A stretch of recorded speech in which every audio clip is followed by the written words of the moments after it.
Breaking news BRS పార్టీకి big shock తగిలింది. అర్ధరాత్రి 6 ఎమ్మెల్సీలు కాంగ్రెస్ లోకి జంప్ అయ్యారు. దాంట్లో చాలా క్రియాశీలకంగా బీఆర్ఎస్ పార్టీలో పనిచేసిన ఎమ్మెల్యేలు కూడా ఒకసారిగా కాంగ్రెస్ పార్టీలో చేరడంతో అందరూ కూడా షాక్ అయ్యారు. ఇక బీజేపీ సంబంధించి కూడా పెద్ద ఎత్తున ఇది రాజ్యాంగమా, ఇది నిజానికి ఈ రకమైనటువంటి చర్యలు తీసుకోవడానికి కాంగ్రెస్ పార్టీ హేమైన చర్యగా బీజేపీ బీఆర్ఎస్ కూడా కొన్ని అక్కడిక్కడ ట్విట్టర్లో సోషల్ మీడియా కూడా విరుచుకుపడుతున్నాయి. కానీ బీఆర్ఎస్ పార్టీ అధినేత కేసీఆర్ చేసింది తిరిగి ఆయనకే బూమరాంగ్ అవుతున్నట్టుగా కాంగ్రెస్ పార్టీ శ్రేణులు కూడా రియాక్ట్ అవుతున్నారు.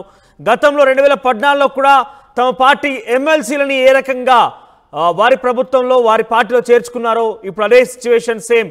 కేసీఆర్ నేర్పించిన బాటలోనే కాంగ్రెస్ అంటూ కూడా కొంతమంది కాంగ్రెస్ నాయకులు అక్కడిక్కడ చెప్తున్నారు. ఒకసారి కాంగ్రెస్లో చేరిన వారి ఎమ్మెల్సీల సంగతి చూస్తే కనుక వాళ్ళకి సంబంధించి పేర్లు పరిశీలిస్తే కనుక ప్రభాకర్ రావు, దండే విఠల్, దయానంద్, బసవరాజు సారయ్య, భానుప్రకాష్, తర్వాత ఎగ్గ మల్లేశం కండువా కప్పి ఆహ్వానించారు సీఎం రేవంత్. దీపాదాస్ మున్షి అమావాస్య ఉండడంతో అర్ధరాత్రే చేరిక కార్యక్రమం 6 ఎమ్మెల్సీలు చేరిపోయారు.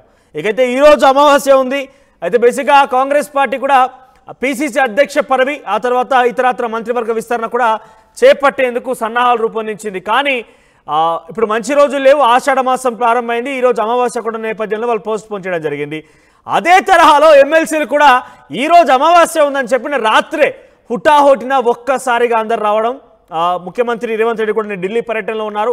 ఆయన వచ్చి రాగానే అర్ధరాత్రి, మీరు గమనించాలి, ఇక్కడ అర్ధరాత్రి సుమారుగా 12 గంటల సమయంలో వారంతా కూడా చేరిపోయారు. సో దీన్ని బట్టి మనం అర్థం చేసుకోవాలి రాజకీయాలు ఎంత వేగంగా మారుతున్నాయి, ఎంత హీట్ ఎక్కిపోతున్నాయి అనేది.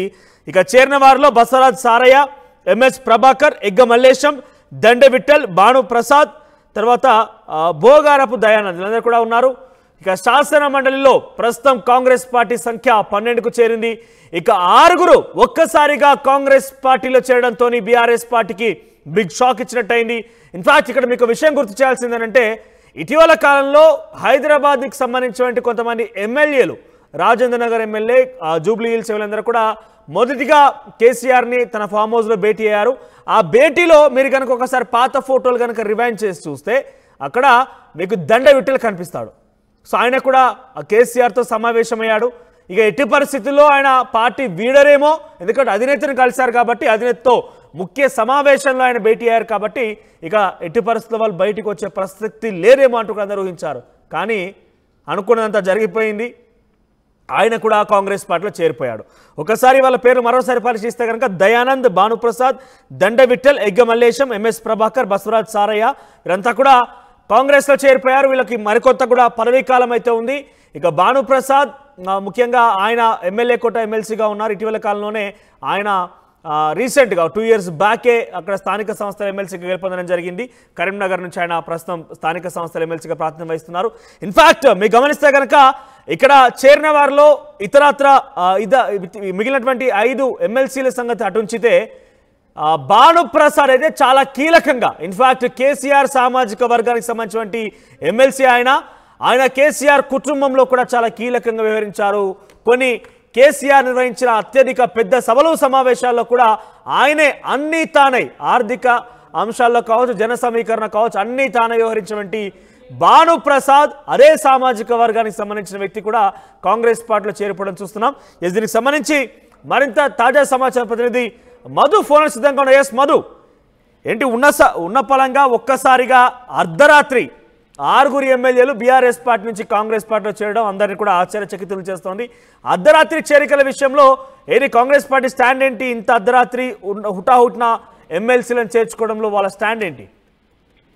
ఎగ్జాక్ట్లీ నిజంగానే ఇప్పుడు బడ్జెట్ అసెంబ్లీ సమావేశాలు ప్రారంభం కానున్నాయి త్వరలోనే. దానికి సంబంధించినటువంటి దానిపైన ఫోకస్ పెట్టింది. అంత లోపాలనే బీఆర్ఎస్ పార్టీని రాజకీయంగా బలహీనపరచాలి అనేటువంటి ఒక వ్యూహాత్మకంగా ముందుకు వెళ్తా ఉన్నారు. గతంలోనే చెప్పారు ముఖ్యమంత్రి స్వయంగా, మంత్రులు బీఆర్ఎస్ పార్టీని పూర్తి స్థాయిలో ఖాళీ అయిపోతుంది, అందులో కేవలం కొద్ది మంది 4-5 మాత్రమే మిగిలిపోతారు, మిగతా అంతా కూడా కాంగ్రెస్ పార్టీలోకి వస్తారు అనేటువంటి అదే విధంగా అదే కార్యాచరణతో ముందుకు వెళ్తా ఉన్నారు.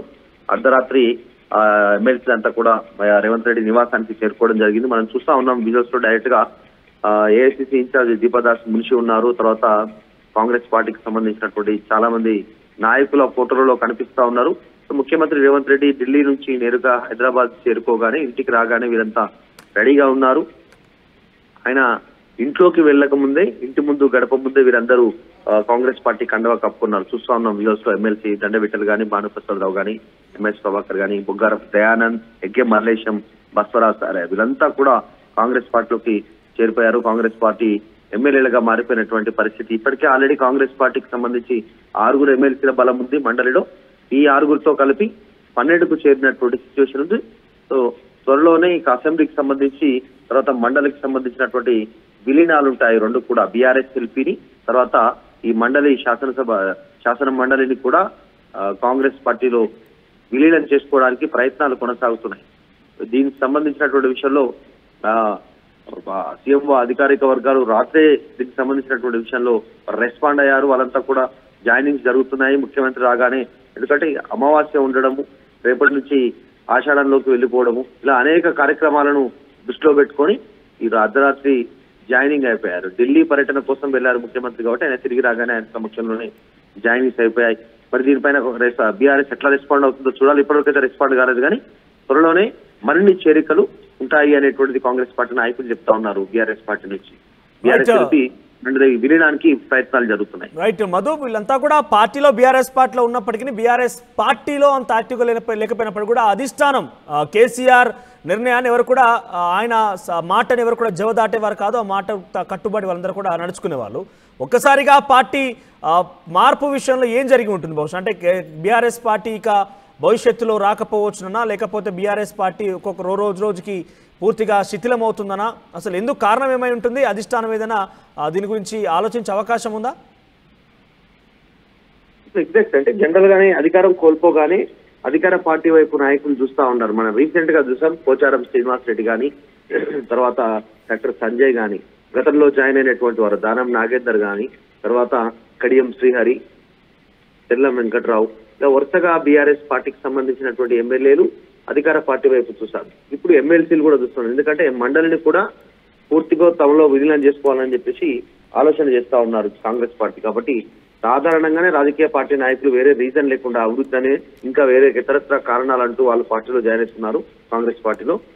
మరి ఫ్యూచర్ లో బీఆర్ఎస్ సంబంధించినటువంటి విషయంలో మళ్ళీ అధికారంలోకి వస్తామని కేసీఆర్ చెప్తున్నప్పటికీ కూడా వరుసగా నాయకులు ఒక్కొక్కరు చేజారిపోతా ఉన్నటువంటి సిచ్యువేషన్ కనిపిస్తా ఉంది. మరి చూడాలి ఏం రీజన్ చెప్తారో నాయకులు అనేది. ఇప్పటివరకు వెళ్ళినటువంటి వారందరూ కూడా రాష్ట్ర అభివృద్ధి ముందుకు వెళ్తుంది, రేవంత్ రెడ్డి పైన నమ్మకం ఉంది, ఆయన రాష్ట్రాన్ని ప్రగతి పథంలో తీసుకెళ్తారనేటువంటి ఒక అంశాన్ని ఆయన తెరపైకి తెచ్చారు. ఎందుకంటే పోచారం శ్రీనివాస్ రెడ్డి లాంటి వాళ్ళు అలాంటి స్టేట్మెంట్ చేస్తారు. రైతాంగాన్ని ఆదుకునేటువంటి ఒక ఆలోచన ధోరణి రేవంత్ రెడ్డికి ఉంది, అందుకే జాయిన్ అవుతున్నాను, నమ్మకం ఉంది అనేటువంటి స్టేట్మెంట్స్ చేస్తా ఉన్నారు. మరి ఈ జాయిన్ అయినటువంటి 6 ఎమ్మెల్సీలు కొద్దిసేపట్లో మాట్లాడే అవకాశం ఉంది.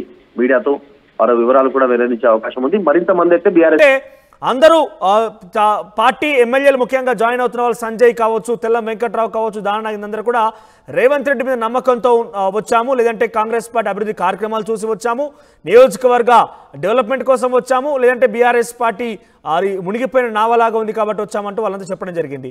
మరి ఎమ్మెల్సీలు ఏం సమాధానం చెప్తారో చూడాల్సిన అవసరం అయితే ఉంది. ముఖ్యంగా భానుప్రసాద్, ఆయన కేసీఆర్ సామాజిక వర్గానికి సంబంధించిన వ్యక్తి, కేసీఆర్కి చాలా సన్నిహితుడు ఎమ్మెల్సీలు అంటే మనం చెప్పక తప్పేం కాదని చెప్పాలి. ఎందుకంటే అటువంటి అతిశయోక్తి కూడా లేదు. ఎందుకంటే ఒకే సామాజిక వర్గం, అక్కడ కొన్ని యుద్ధాలు జరిగాయి ఆయన మండలి ఎన్నిక సందర్భంలో కూడా.